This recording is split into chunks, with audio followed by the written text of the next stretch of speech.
अंगुलिमाल की कहानी। भगवान बुद्ध के समय में अंगुलिमाल नामक एक भयंकर डाकू हुआ करता था।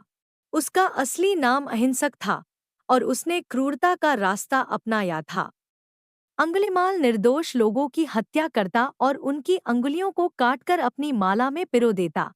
जल्द ही अंगुलिमाल का आतंक पूरे राज्य में फैल गया। लोग उसके नाम से ही कांपते थे और कोई भी उसके रास्ते में आने की हिम्मत नहीं करता। एक दिन भगवान बुद्ध को इस बारे में पता चला। उन्होंने निर्णय लिया कि वे अंगुलिमाल को सही मार्ग दिखाएंगे और उसे सुधारेंगे। भगवान बुद्ध अंगुलिमाल के इलाके में गए।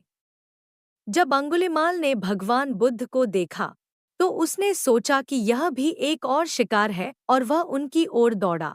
परंतु जैसे ही वह भगवान बुद्ध के पास पहुंचा, उसे कुछ अद्भुत महसूस हुआ।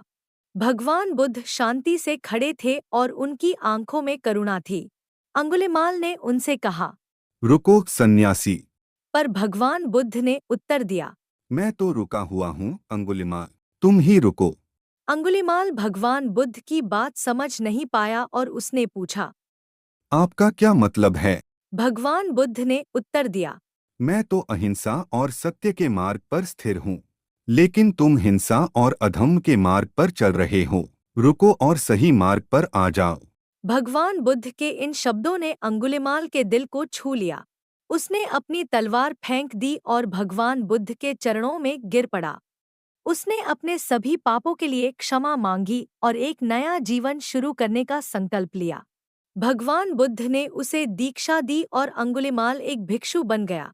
इस प्रकार भगवान बुद्ध ने अपने करुणामय उपदेशों से एक भयंकर डाकू को एक शांत और धम्मनिष्ठ भिक्षु में बदल दिया। अंगुलिमाल ने बाकी का जीवन अहिंसा और सेवा में व्यतीत किया। इस कहानी का नैतिक मूल्य यह है कि सच्चा परिवर्तन संभव है, चाहे परिस्थितियां कितनी भी बुरी क्यों न हों। करुणा, अहिंसा और सही मार्गदर्शन से किसी भी व्यक्ति का हृदय परिवर्तित किया जा सकता है। भगवान बुद्ध के उपदेश हमें सिखाते हैं कि हमें सदैव सत्य, अहिंसा और करुणा के मार्ग पर चलना चाहिए।